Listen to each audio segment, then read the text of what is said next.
سوف نقدم لكم اليوم وصفة تخلص الطفل الرضيع من الكحة والبلغم المتراكم في الصدر.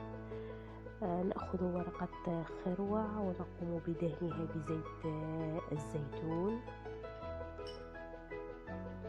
أنا هنا قمت بدهنها بزيت الزيتون.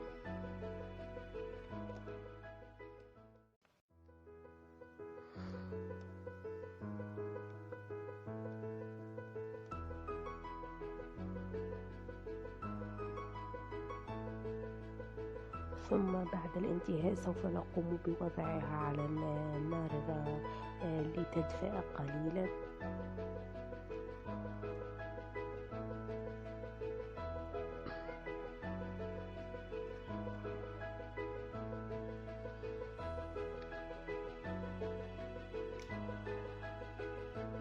الآن سوف أحضر دمية لأريكم كيف نقوم بوضعها على صدر وظهر الرضيع.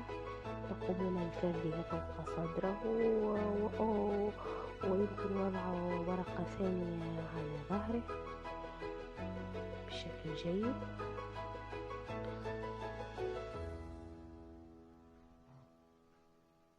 ثم نقوم بلف الرضيع قطعة من القماش